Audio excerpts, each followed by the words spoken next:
Hello, everybody.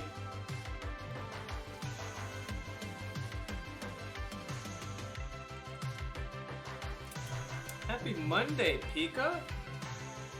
Hello, Nookus. How are you guys doing?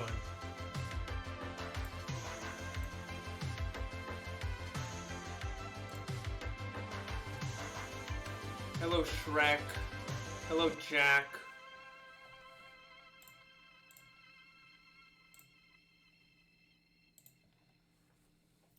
Hello, exhausted student.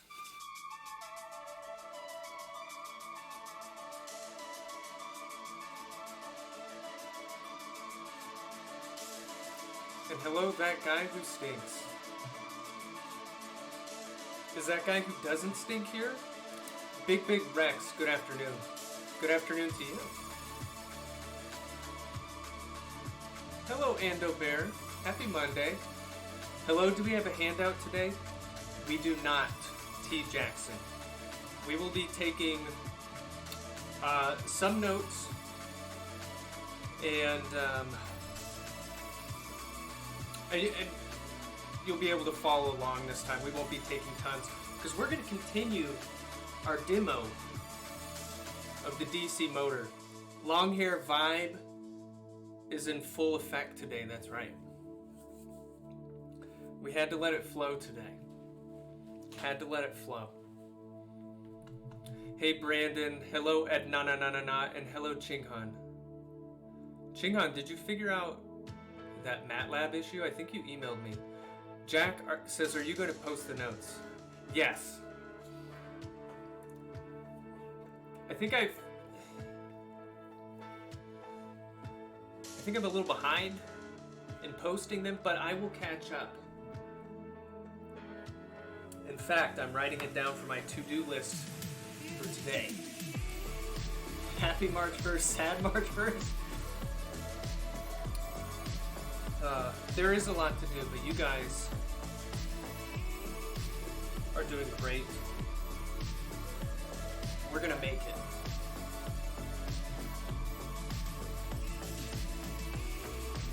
Oh yeah, the star in Windows and MacBook are different. Yeah.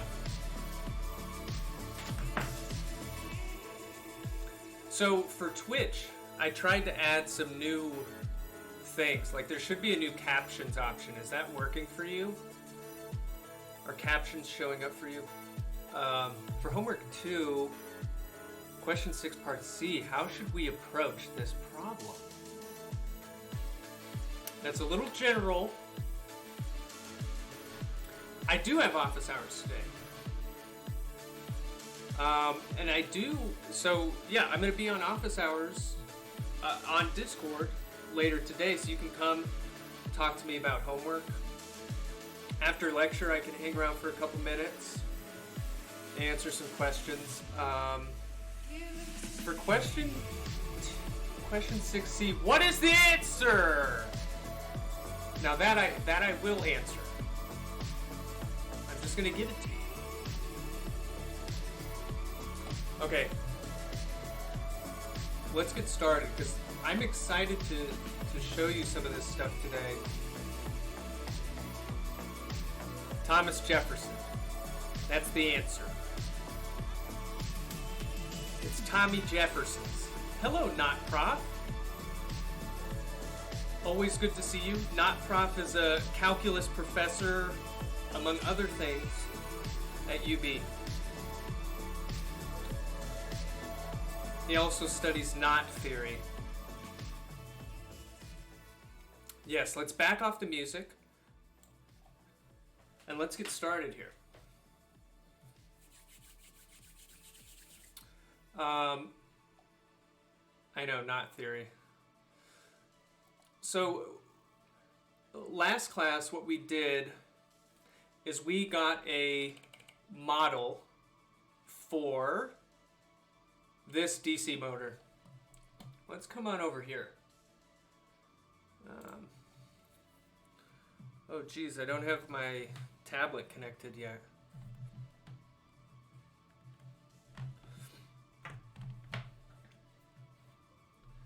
Knot theory greater than string theory? Was that like a knot theory pun? That's pretty good. Okay, let's talk about our model for this motor. Wait. Is my pen not writing?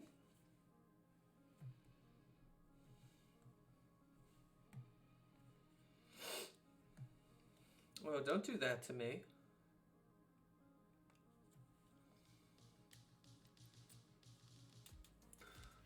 Take out the battery.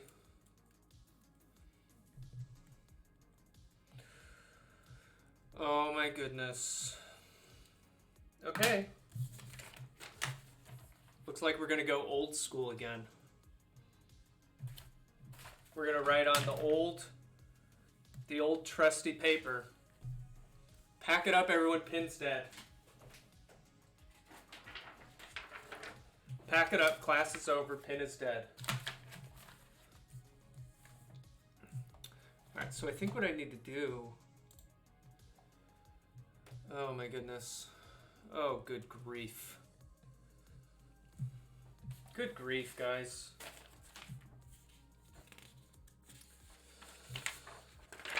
Oy, oy, oy, oy, oy.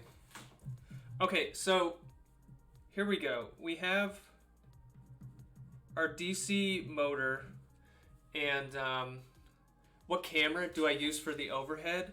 It's called the Razer Kiyo, or Kiyo, something like that. And let's think about inputs and outputs. The input that we're providing is a voltage. And the voltage range that we're working with, it's only between 0 and 6 volts. Handwritten notes, barbaric. I know. But the tablet just wasn't cooperating, so we got to roll with it. And the output that we're measuring is angular velocity.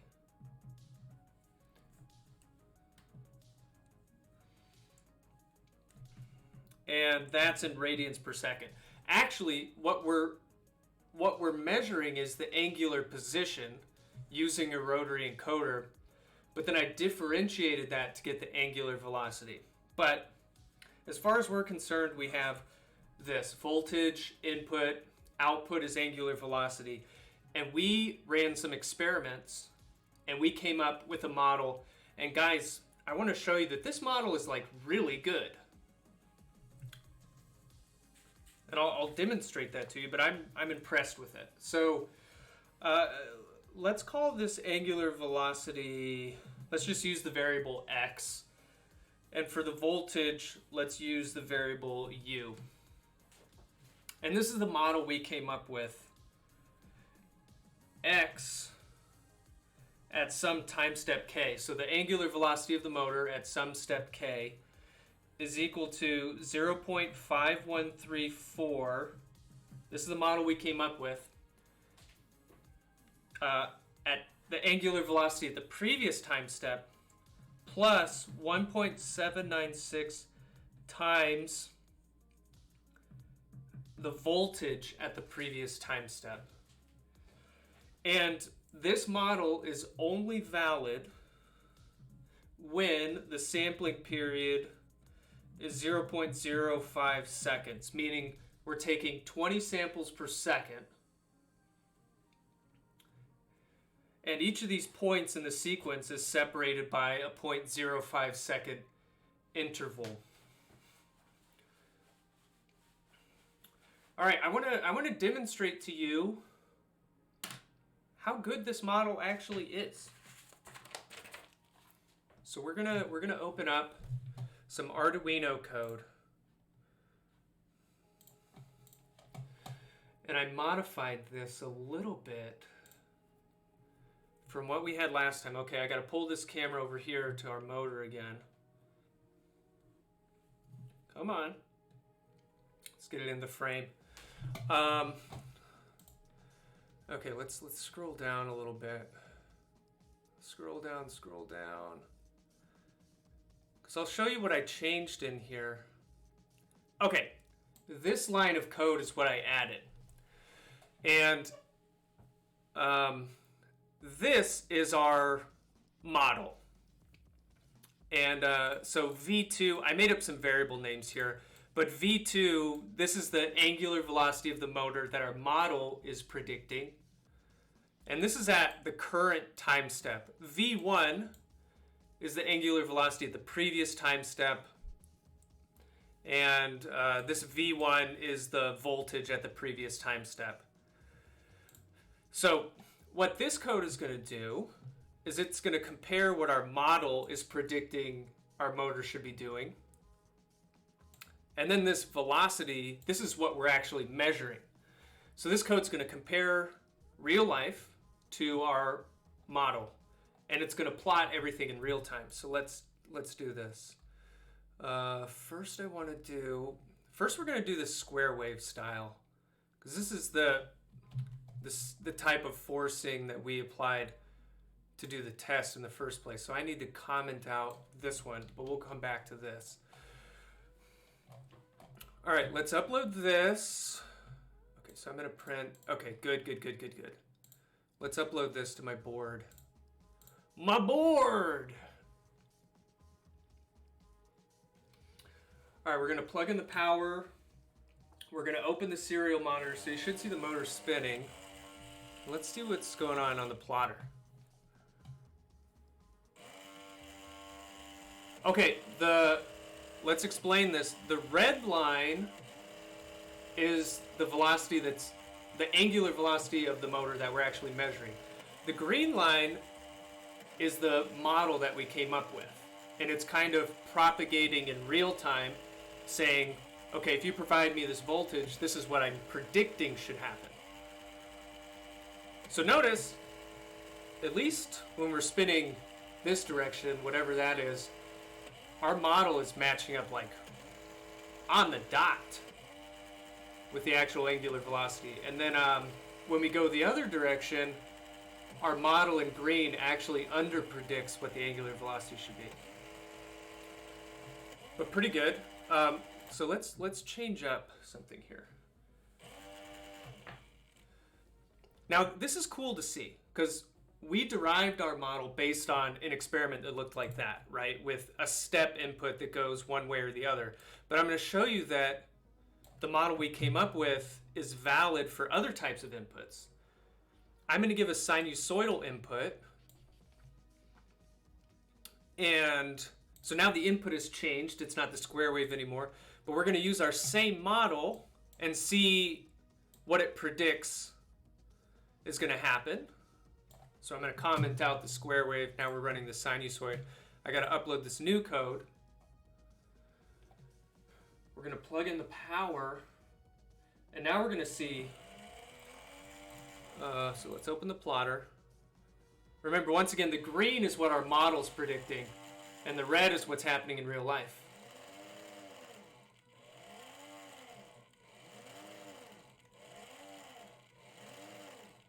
Pretty cool, right? I mean, they match up pretty close. Like, we miss some of these complex things that happen in real life, like this little dip right here.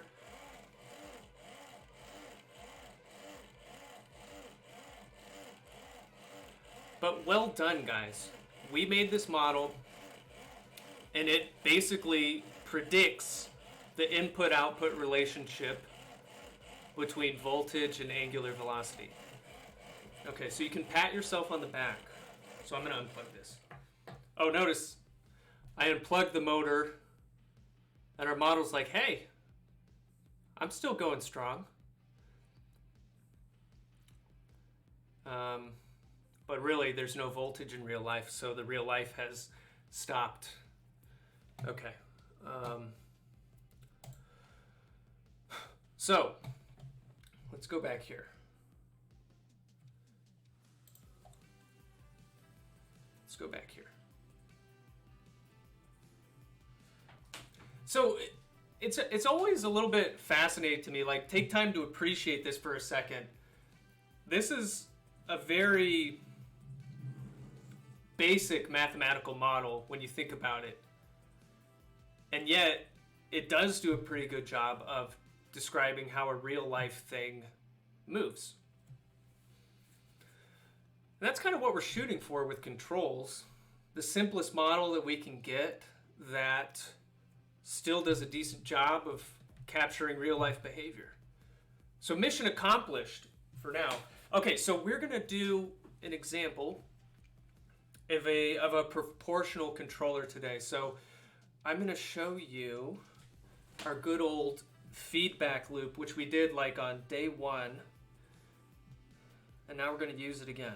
So I'm going to make a block. And this represents the DC motor. Oh my goodness, is this pen dying? It's just not going my way. Okay, I got a new pen. So this is our DC motor. It's gonna have input, it's gonna have output, and let's throw our model in here. xk, so the angular velocity at step k is 0.5134 times the previous angular velocity. Monday's right, I know. Plus 1.796 uk minus 1. And my equation didn't even fit in the box. Okay? So that's the kind of Monday it is. Okay. So what's coming out of this model is angular velocity of the motor. And we know that what's coming in is our input voltage to the motor. Okay, so was the equation too big or was the box too small? And really, we're never going to know. That's a chicken or the egg problem. It's really too complex. Okay, so we're going to create a controller. Remember, what a controller is, it's another mathematical model, which the output of it is going to be the voltage that we send to the DC motor. The input, do you guys remember what the general input to a controller is? So it outputs a control signal, but what is the input information to a controller? What does it use to decide what the output, a reference signal? Close. But it's not the reference signal directly. It's related to the reference signal. It's our controller. Error signal. There it is, Bro Man Dan. Throwing down some knowledge. So this error is going to be, yes, the reference angular velocity, whatever like we want the angular velocity of the motor to be, minus the actual angular velocity. So how about let's zoom out a little bit. Let us make a summing point, which is like the X-Man symbol, or X-Men and women. And you have the plus and the minus here. And what goes into this is going to be our reference angular velocity, so R at step K. What we want the angular velocity of the motor to be. And here's where feedback comes in. We're going to take this measured angular velocity and we're going to feed it back to this summing point.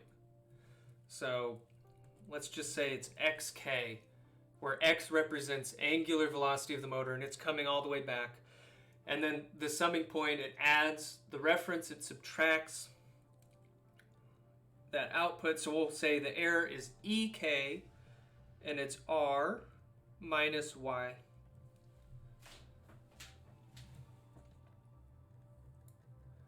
R minus y. Okay, so today we're going to implement the most simple type of controller. And it is certainly not the best controller, but we're still going to learn quite a bit from it. So this is the control law.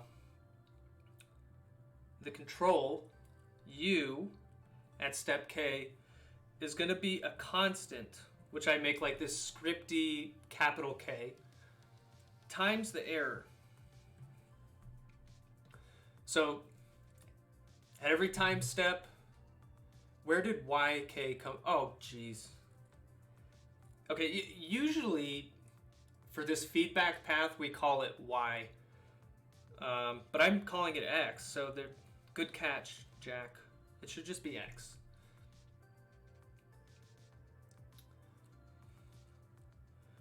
Okay.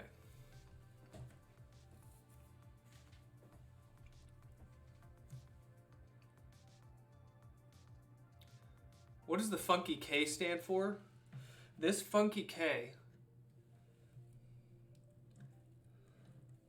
is called the control gain.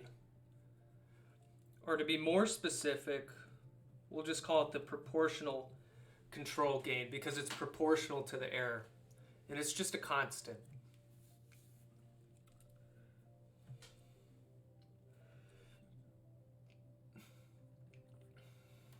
Okay, now actually at the end of last class, we put together what we call the closed loop dynamics. Now the closed loop dynamics are the dynamics of this overall system with this feedback loop intact. So the new, oh yes, not prof, thank you for that scripty mathy K. So for this closed loop system, the input is going to be our reference angular velocity. So this is the input to the closed loop, the reference angular velocity, and then the output is still our angular velocity, the angular velocity of the motor. Okay. So we did this model last time, but let's put it together again because I didn't show you this picture to go along with it last time. So I'm going to start with our model of the DC motor, XK. And we're just going to reproduce that model from the box. 5134 XK minus 1 plus 1.796 U K minus 1. But we're going to substitute in what the proportional control law says that this input should be. That's what a control law is. It defines what your input function is. So if we use the same definition, UK minus 1 is going to be that scripted K times EK minus 1. So we're going to substitute that in. 0.5134 x K minus 1 plus 1.796 K, scripty K, times EK minus 1. And E is the reference at K minus 1 minus our actual angular velocity at xk minus 1. And so I'm gonna gather these xk minus 1 terms. So we have xk is 0.5134 minus 1.796 K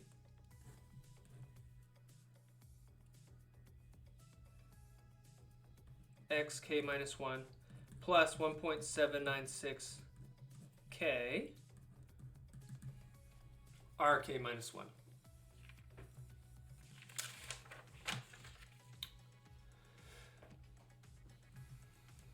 Hard to see with the captions. Oh, gotcha. Yeah, so I'm trying out this new overlay with the captions. If you click on those, you should be able to change the options. Like you can turn them off. You can change how many lines. Or like you don't have to, like you can change it so that it only outputs one line at a time. You can change the font size.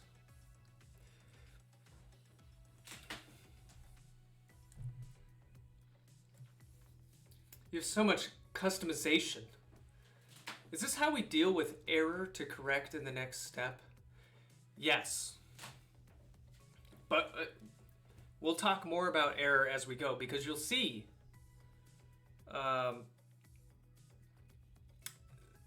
this controller doesn't do the best job of eliminating error. Okay. What I first want to do is I want to point out that this closed loop equation for the angular velocity of our motor, which is x, so now we have the reference as our input. This closed loop equation has a new characteristic equation. And the characteristic equation is this.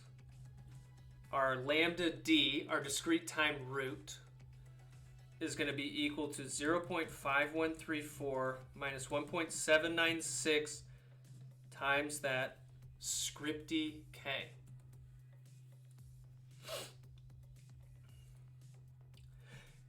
And so we can change the location of this discrete root by choosing k. And so here's what we're going to do. When we were making the model for this motor, we know that the settling time was approximately 0.3 seconds. So if you pump on the voltage, it'll settle to a steady state. Thank you for that, not prof. It'll settle to its steady state angular velocity within 0.3 seconds. Here's our task for today.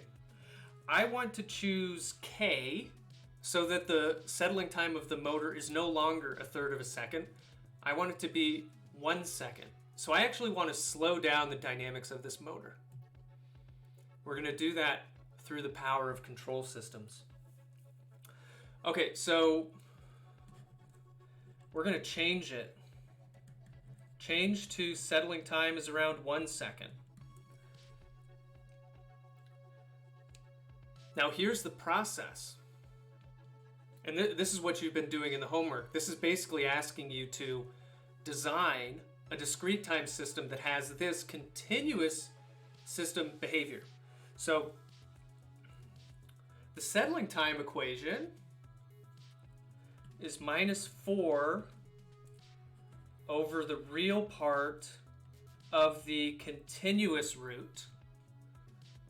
So I'm saying that this should approximately be equal to 1. And if I solve for this continuous root, or at least the real part, I'm going to see that it's got to be like around minus 4. So this is a first order discrete time system up here. That corresponds to a first order continuous system. Like when you go from continuous to discrete time, it doesn't change the order of the system. So when you just have a first order system, it has to be a real root. So the real part of the root is minus 4. Well, it's first order, so the root itself must be like minus 4. So let us create the corresponding discrete time root that goes with this continuous root. Do you remember how to make that conversion? Lambda d, so the corresponding discrete time root is going to be e to the continuous time root times our sampling period, which is 0.05 seconds. So the discrete time root that I want is e to the minus 4 times 0.05. And if you calculate that, it comes out to 0.8187. So this is where I want my closed loop root to be. So up here, this is the characteristic equation for the closed loop system.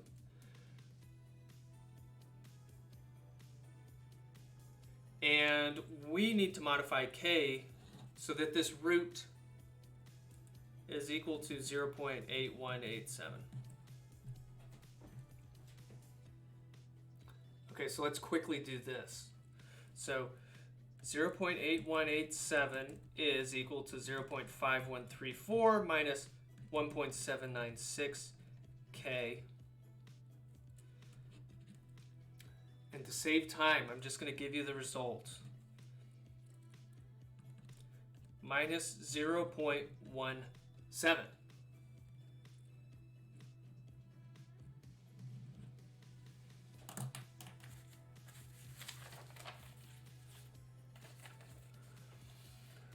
So now what I want to do, I want to go back into the code. And this code, it's going to define our voltage at any time as K, which is going to be minus 0.17, times our error, which is going to be the difference between the desired angular velocity and the measured. Okay, so I'm going to pull up a code here. Let's get our motor back over here. Get that in the frame. All right, where's this other code? Okay, so Pika said, sorry if I missed the explanation, but the characteristic equation is first order. Is that why lambda c is equal to the real part of lambda c? Yes. That's exactly right. If it was, say, second order and had complex roots, then the real part of the root is not equal to the root itself. But if you just have a first order root is always real. So the real part of the root is the root itself. Okay. So you don't have to absorb everything in this code. I'm going to point out a few key parts. And this is the first thing. I'm calling this RSS. SS usually just means steady state for me. We're going to say the angular velocity is 1.5 times 2 times pi radians per second. So 2 pi radians per second is 1 revolution per second. If we multiply that by 1.5, our desired angular velocity is 1.5 revolutions per second. Okay, so here I have K, and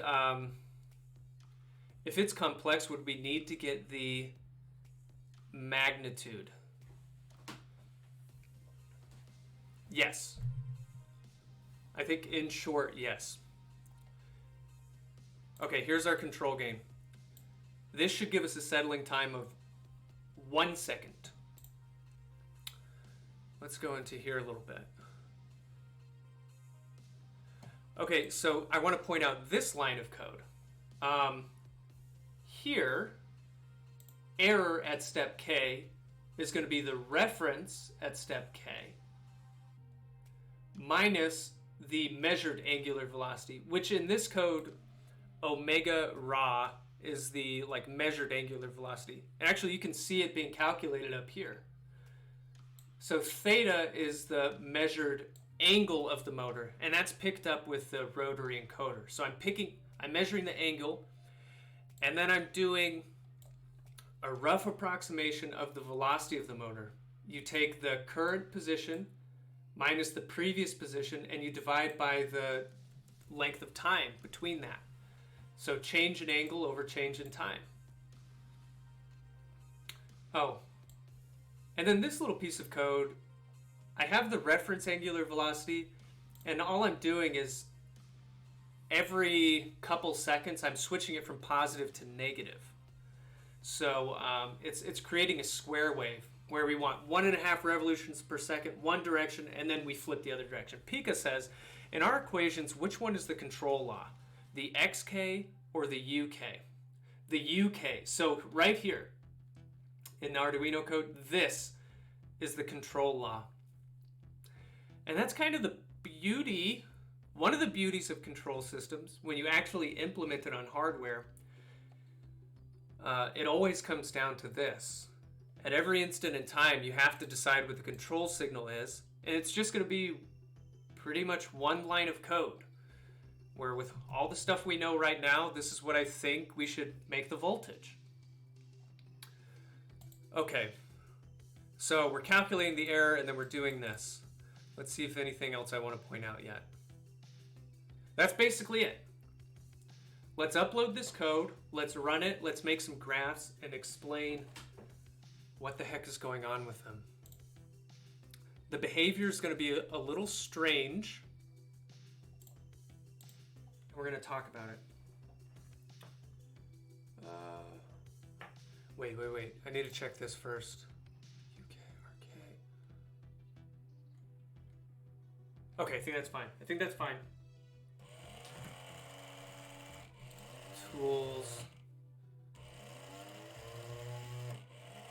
Okay, let me explain what's going on in this figure. The green line is the measured angular velocity of the motor. Okay, so it's spinning up one way, spinning up the other way. The red is the voltage that we're sending to the motor based on the control law. The blue is the reference angular velocity. So that's what we want the angular velocity to be. And that was 1.5 revolutions per second, which is just shy of 10 radians per second. Okay, so what I want to point out, you might see a problem right away, that if our controller is doing the right thing, the green line should be following the blue line. Like, that's the goal. Like, the reference is the desired behavior, and we want the measured behavior to match the desired behavior, but it's not. In fact, they're like totally out of phase. When I tell the angular velocity to be up here at positive 10, instead our controller sends it to minus 20, it looks like. And vice versa. So that's something I want you to notice first off. There's a problem there. But there is something good.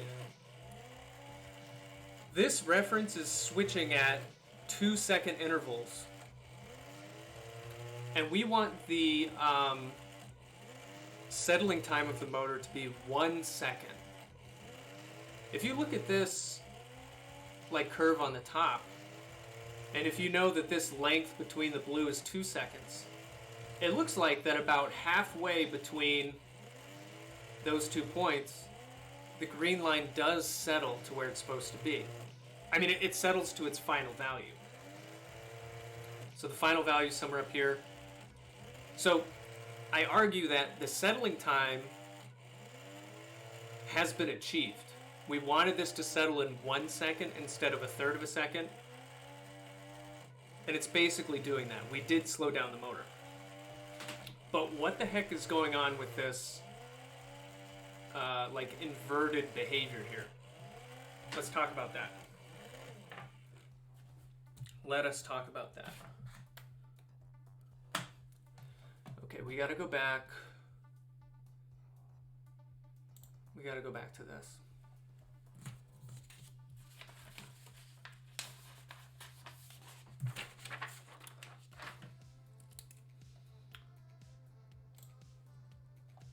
All right. So the way that we're going to break down that weird behavior is we're going to look at the error dynamics.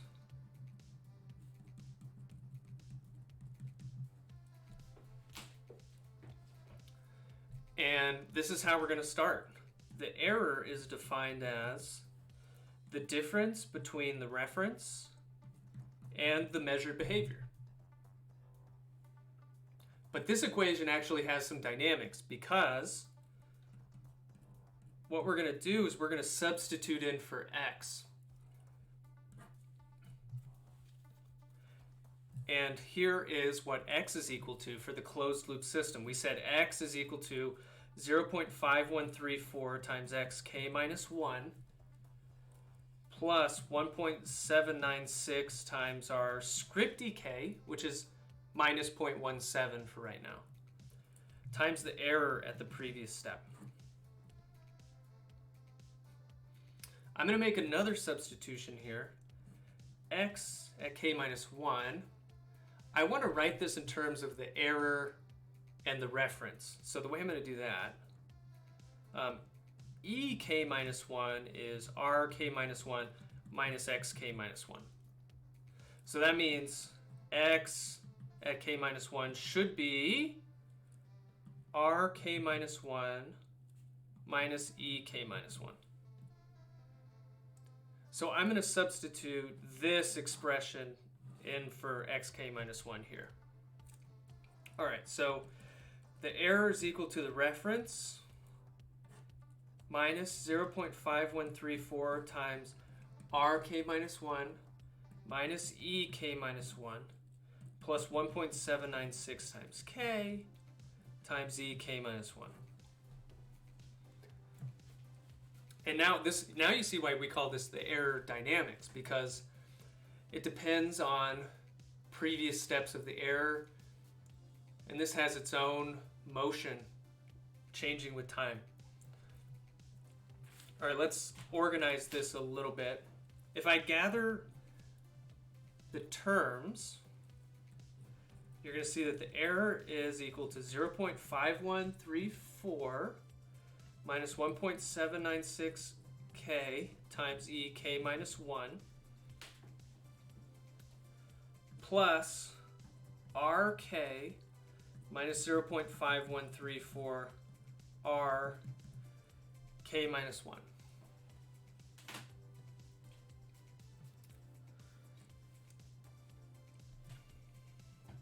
Now, which is the best book for digital control? I love Digital Control Systems by Franklin and Powell. Closely followed by Digital Control Systems by Ogata. Okay, this has its own characteristic equation. And it's the same characteristic equation as the closed loop system we had earlier. Like if you look at the homogeneous part, so just the error terms themselves, like in this case, the reference is like the input term.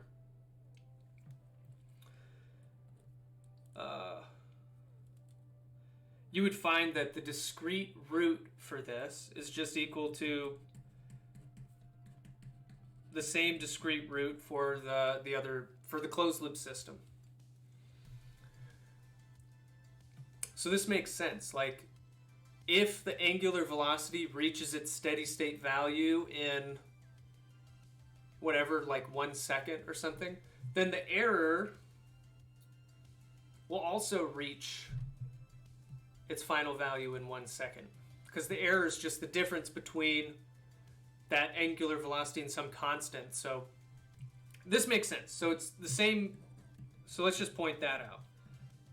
Same root.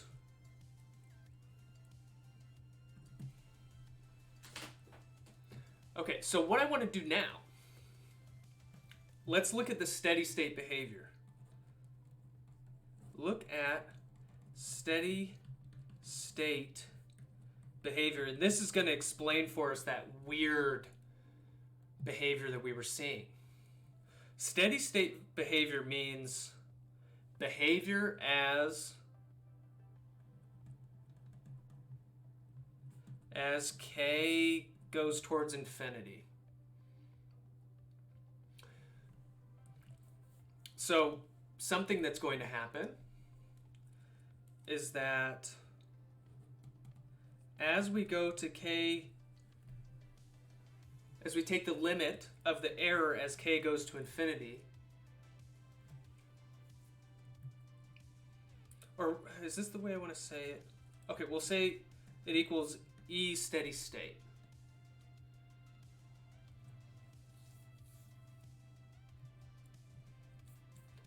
And if everything's at steady state, then each sample is going to be basically the same. So like E k minus 1 is going to be basically equal to EK, and these are all going to be equal to the steady state error. Because we're at steady state, nothing is changing with time. So no matter if I move forward in steps, it's the same. So, and then also with the reference, right now, I'm just making the reference a constant. I mean, I'm doing a square wave where it's alternating between positive and negative, but within each of those segments, the reference is just a constant. So we'll also say that RK minus 1 is, actually it's precisely equal to RK, and we'll just say it's like R steady state or something. So I'm going to take this equation up here, but I'm going to substitute in these steady state conditions.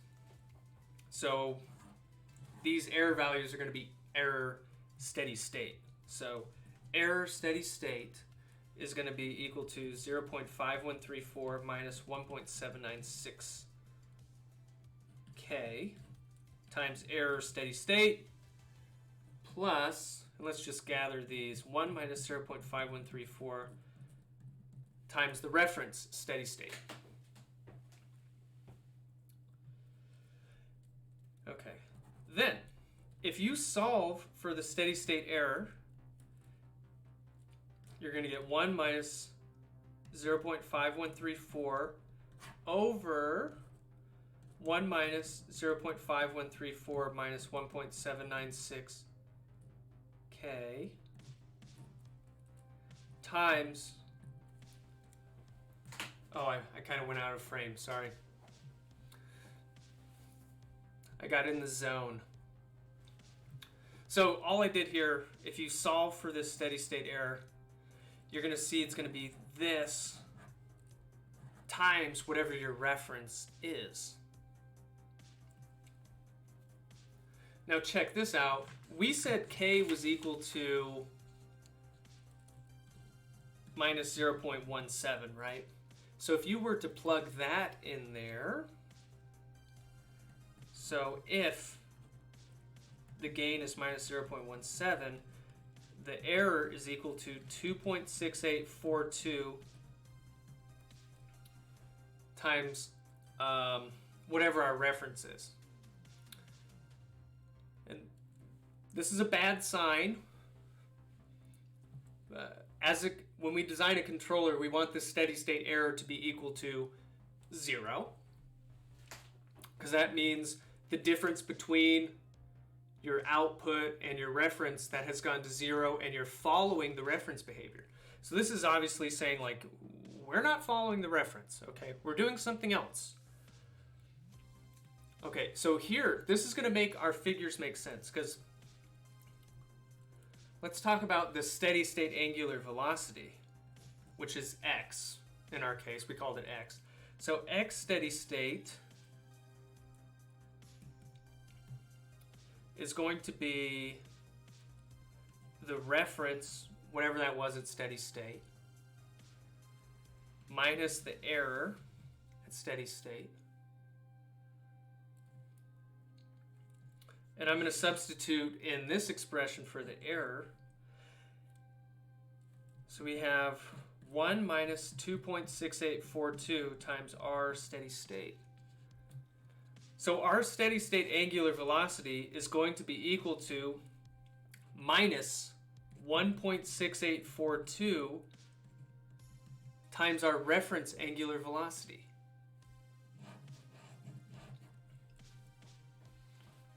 And this is pretty sweet. It's not sweet in that this is what we want our control system to do. I say this is sweet because what we have predicted through math is what we are seeing in the simulation. So what did I set our steady state equal to? I think I set it to 1.5 revolutions per second, right? So that's 1.5 times 2 times pi. What is that? I'm gonna blast it through MATLAB. 1.5 times 2 times pi. That's 9.42 radians per second. this equation is predicting that what the controller is actually going to do, it's going to take this number, and it's actually going to, we're going to spin in the opposite direction. We're going to go negative. So, okay, we're going to multiply this by 1.684. Answer times 1.6842. Boom. So this is saying it's going to be minus 15.87 radians per second or something like that. All right, let's go back to the code and see if this is kind of what we're seeing. Let's go back.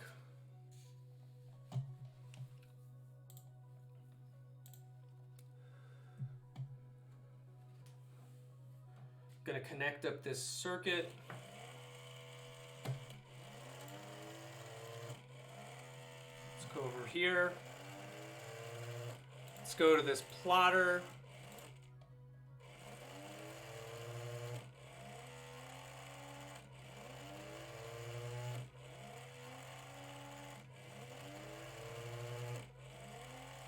So this is going to 9.42. And where does our controller go?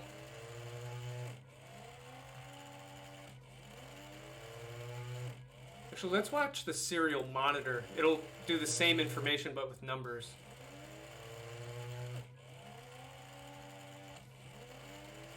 So 9.42, this is the reference in the first column. It's going plus, then it's going minus. This third column is the measured angular velocity. So it's not going exactly to 15.87, I guess, that we predicted. But it's going to like, oh, maybe it was. 14, 15, 16, in the opposite sign.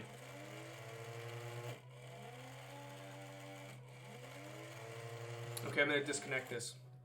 Okay, I know we're running a little bit over time. But I want to leave you with this.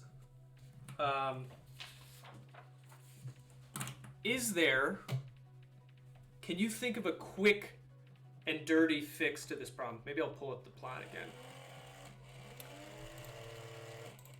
If I know in advance how far off I'm going to be for a given reference, is there a way I can manipulate this so that it follows the reference that I want it to?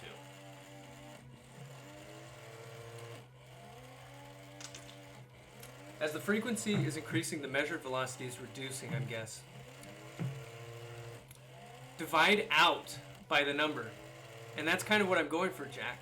Yeah, make the gain equal to 1 divided by minus 1.6842. Not process, yeah, multiplied by a scalar. What we're gonna do, we're gonna do this. Okay, let's go back. I'll show you this because you've got it. Which figure do I want? I think I want to go back here. That's a little messy. But we have our reference, and it's going into this closed loop system. But we know that our controller doesn't actually follow this reference. It gives us minus 1.6 something. Okay, so what if I manipulate the reference that goes into this system and instead, as Liam suggested, wait, what number do I need?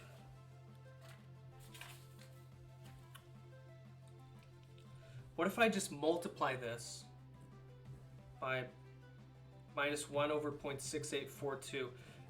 And whenever you see just a constant in a block diagram, that just means you multiply it.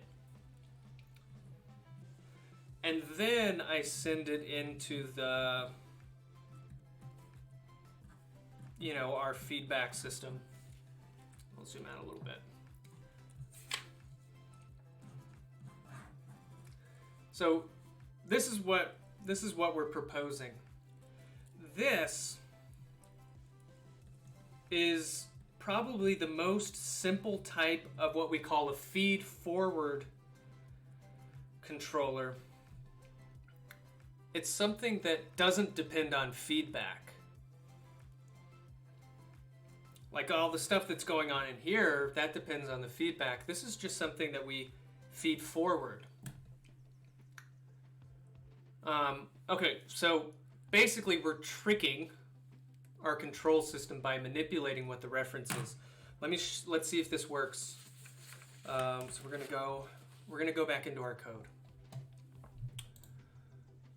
Okay. Let's go back to this motor. Okay, so here we define the reference. All right, minus 1.5 or whatever, 1.5 times 2 times pi. What I'm gonna do in here, like in the setup part of our code, like whatever you put as that steady state reference that you want, I'm redefining the reference that we're actually going to feed to our controller, and I'm dividing. Okay, so let's do this. Boom. Do I need... No, I don't need to do anything else. So that's our feed forward. We just multiply it by a constant. And let's upload it. Let's connect the power.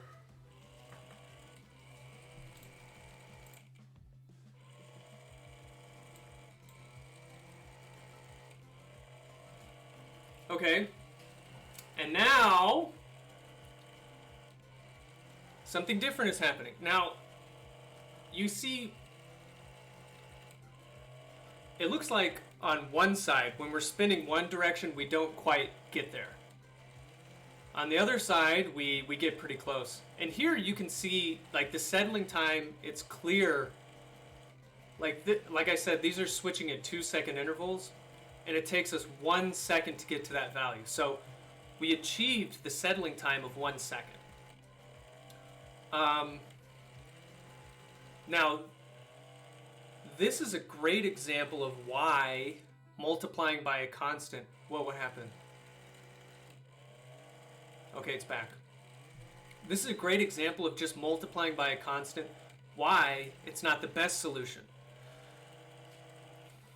And the answer is because real life systems are not mathematically perfect and symmetrical. Like, in our model for this motor predicts that if you give it the same voltage in the reverse direction, it gives you the same speed in the opposite direction. But what is the real life motor doing? You give it the same voltage in the opposite direction and it spins slower in that direction. I don't know exactly why that is. I mean, you can kind of tell this wheel is wobbling like a little bit. Maybe it's a manufacturing defect, something like that. Oh, the motor just died for a little bit. That's okay. Okay, but all that to say, multiplying by a constant is never going to fix both sides at the same time. It has this side working pretty well, but not the other. So in the motor sounds sad. It kind of does. We are going to make better controllers that even in the presence of manufacturing defects, they can nail the reference on both sides exactly. And so I think maybe by the end of this week, we will have unlocked the secret. And then we'll do an updated controller on this motor, and you'll see it's going to work. It's going to work wonderfully. Okay, I'm going to unplug this because it's very sad. Okay, so we ran about 10 minutes over. So I'm going to leave it here today. I'm going to bring back some jams.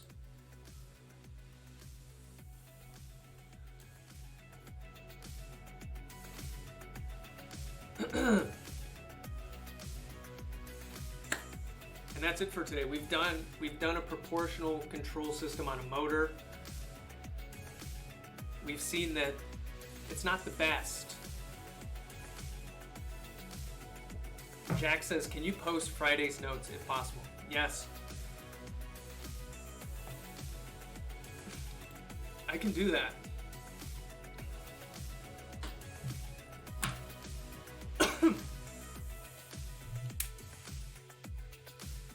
And today's.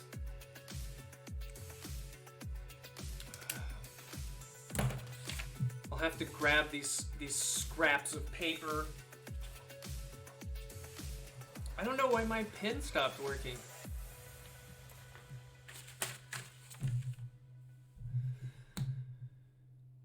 Temperamental. Hey, Dr. E, I see that our midterm is on the 13th. Will we have that weekend to finish it?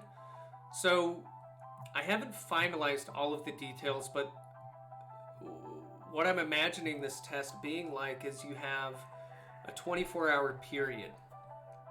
So, if it's starting on Saturday the 13th, I think I'm going to do something like post the exam at like 10 a.m. or something. And then have it be due at like noon the next day. And I won't design it to be like, oh, this is going to take you 24 hours. No, it'll be like 2 hours or something. But it gives you some flexibility of when you're going to work on it. Yeah. There's not going to be a time limit. You can take as much time as you need. But I will be strict. Like, there's no collaboration whatsoever.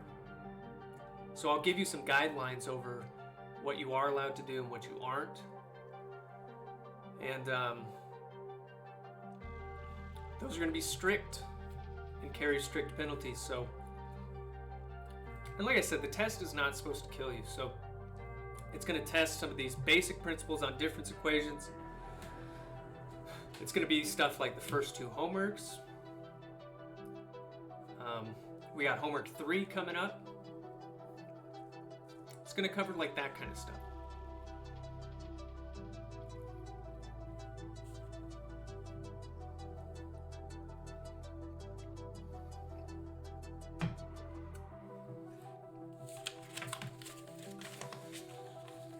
Yep.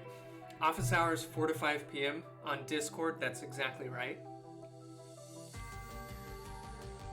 That's exactly right. We're going to be hanging out today.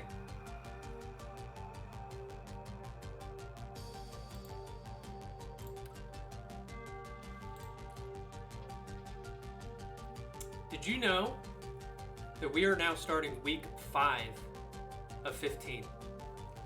Meaning, we've almost crossed the third of the way through the semester.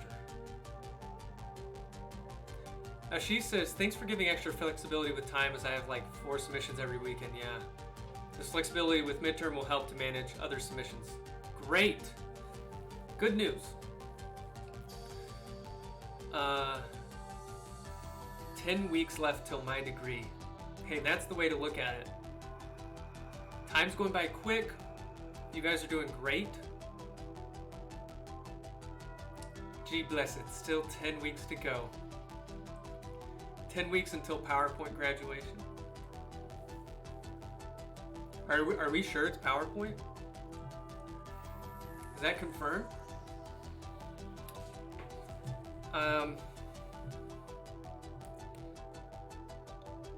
But guys, we're just hitting our stride, you know?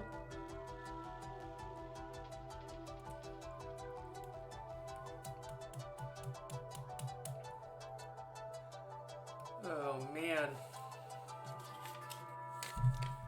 Things super picked up for me this week. Gotcha. Twitch stream graduation would be much more fun. Let's do a Twitch graduation. Chinma. One quick question for problem 6C on homework 2. Does the coefficient C1 or C2 have many choices? I think that it's a unique solution. I don't think that it's many choices.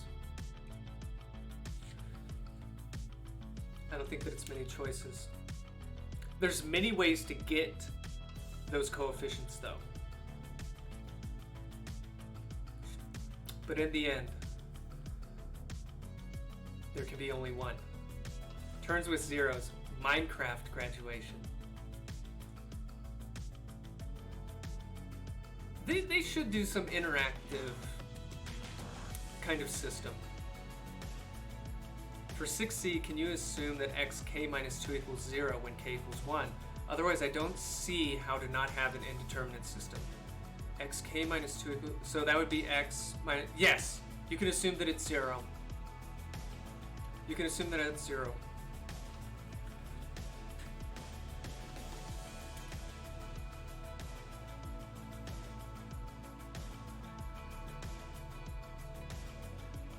One more question. For number 4, are these complex roots?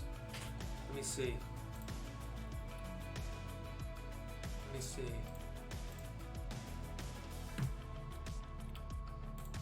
Where are you?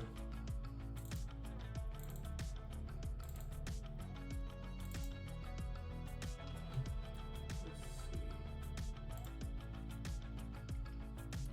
For number 4, are these complex roots?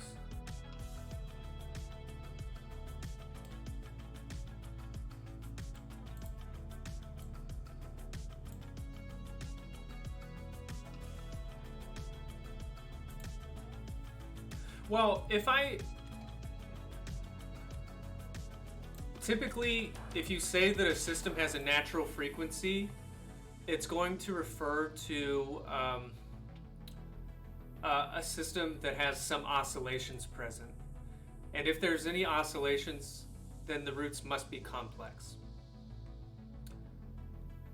Carl says, if so, we need to get the magnitude before using the settling time relationship.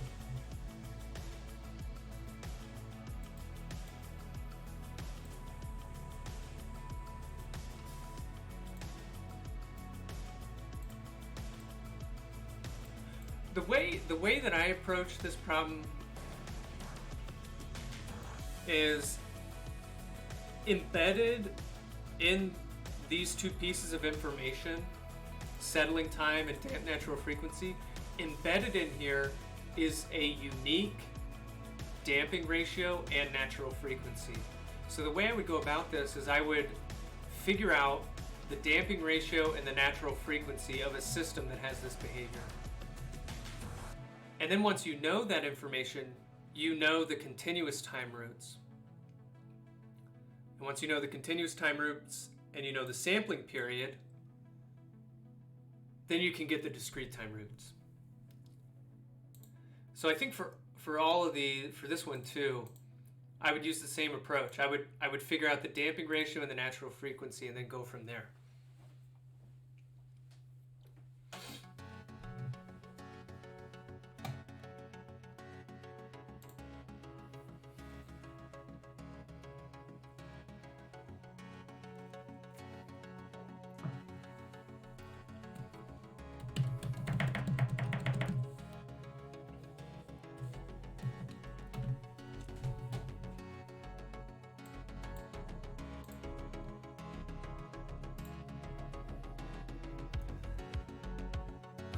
I've gotten to the point in question 3 where I think I've gotten the characteristic equation, but just confused on if I'm supposed to leave UK as this or treat it as a 1, then apply Euler's identity. Question 3. Hey, see you, Antonio. Wait, question 3. Assume that, okay. Hey, see you in a couple hours. Turns with zeros. To leave it as UK or treat it as 1 and then apply it.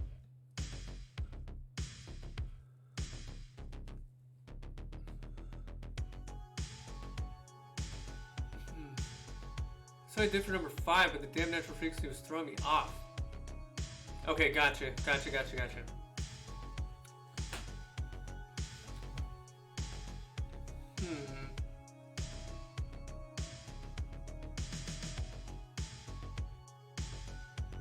Wait, Euler's identity?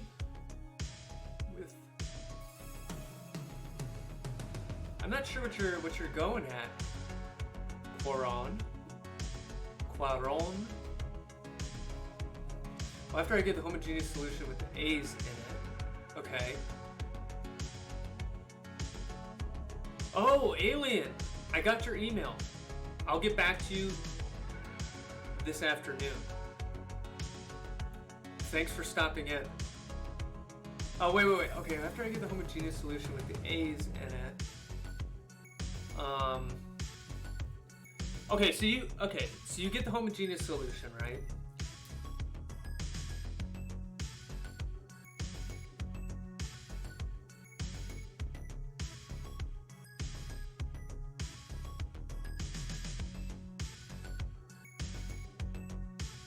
Because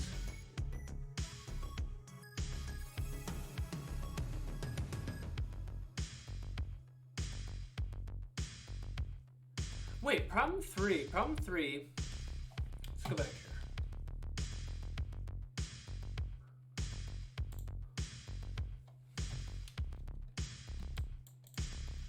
Problem 3.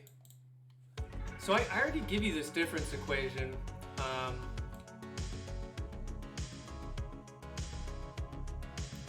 So you're just supposed to, like, in MATLAB, make a for loop and solve this recursively. Because maybe that's where we're going differently, because you might be looking for the explicit solution to this difference equation. The way I solved this problem is I just did it in MATLAB. I solved it recursively, and I looked at just the graph. And you can also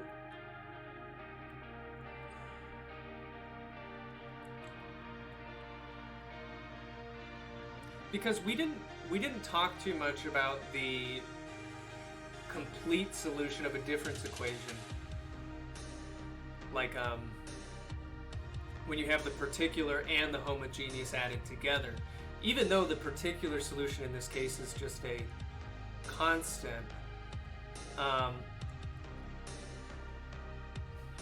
I guess I'm saying you could solve this explicitly and go through this problem this way, but when I made this, I intended it to just be solved recursively, kind of inspecting the graph, playing around with numbers, and that's JEBUKT. So the problem is similar to what was on homework 1. Yeah, this is very similar to like a homework 1 problem. That is why I was a little confused. Take the equation as is and graph it. Yeah, that's basically what I intended, although don't let me discourage you. Don't let me discourage you from doing the explicit solution. Can we increase the number of iterations to get the exact steady-state value? Oh yeah, sure. Sure. You could do that. You could extend the iterations and really dial in that parameter. You could do that.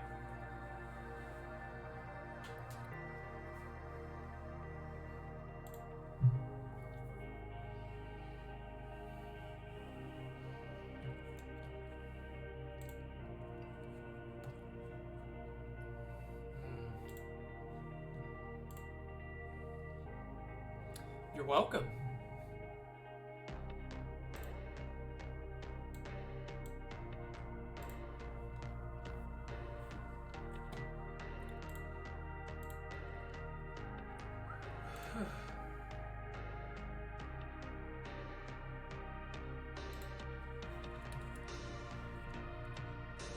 Snowstorm warning again? What's it looking like out there?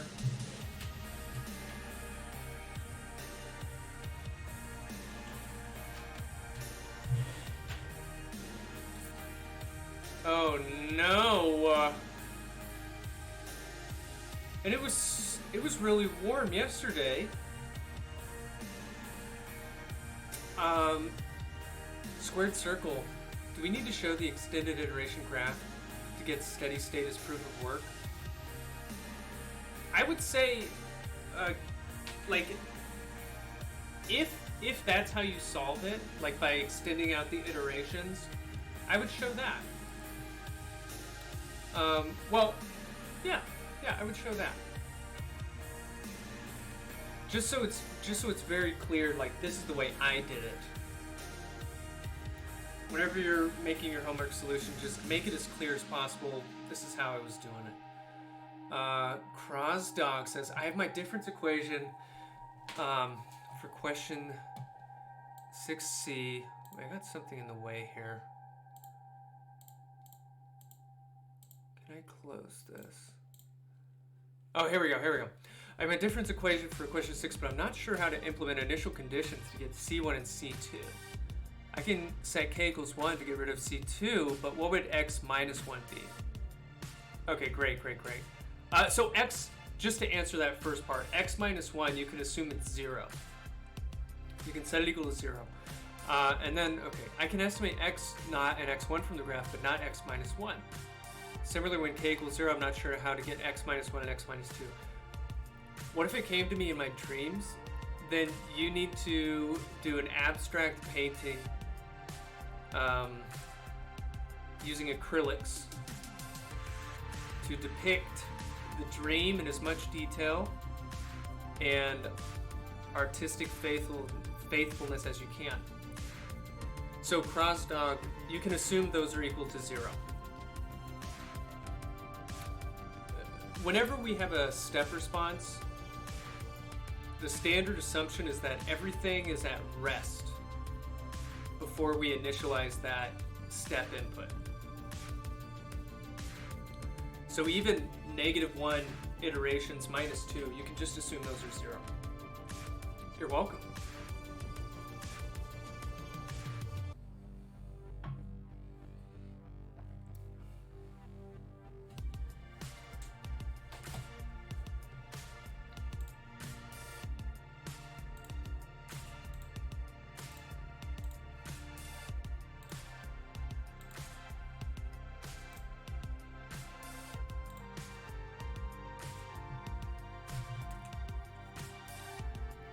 Boy, was I a fool for cutting art class. Yeah.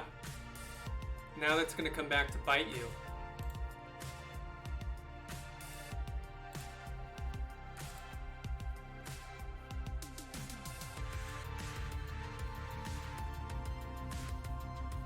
I was watching some Bob Ross this morning.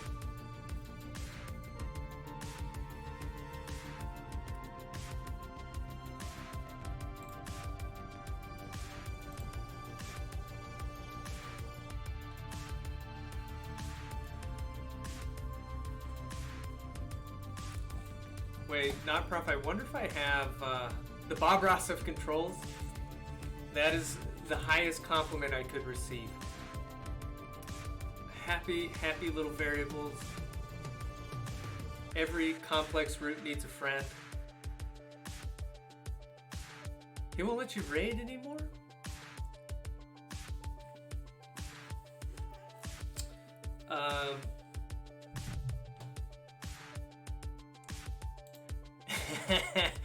I will start saying that. Wait, where are those? Not prof. Where are those Bob Ross memes that you made? Do I have these saved somewhere?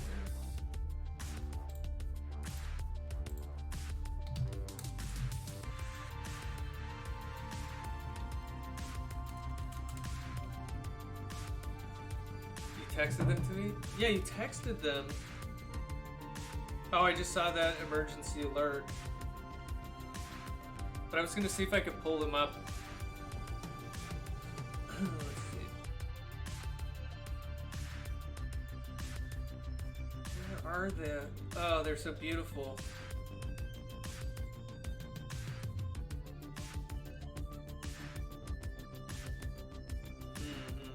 Wait. No, that's not it. We'll have to go back in time.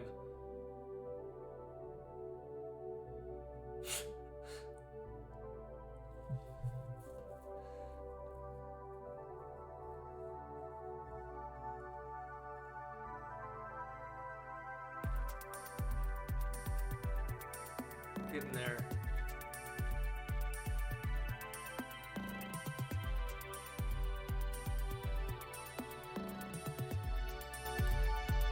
It's kind of fun to just scroll through the old pictures on your phone.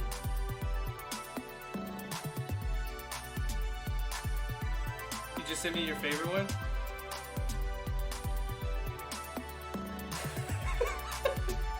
Okay, so we're gonna do this. In case any of you are curious.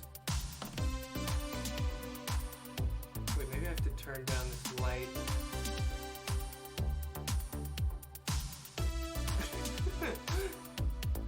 I love the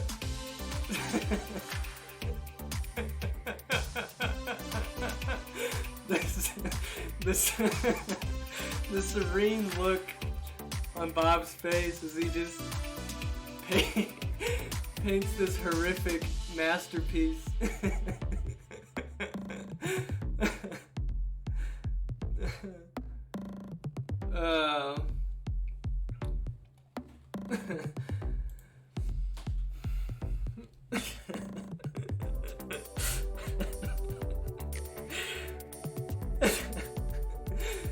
It makes me laugh a lot. Take a look outside. It's getting crazy.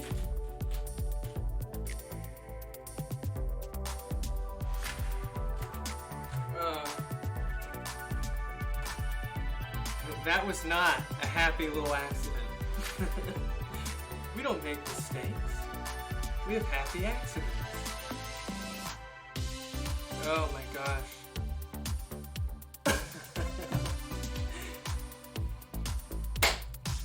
All right, everybody. I have to get on to some other things, but it has been an absolute pleasure hanging out with you today, as always. So peace. Enjoy the rest of your Monday afternoon. I'll see you on Wednesday.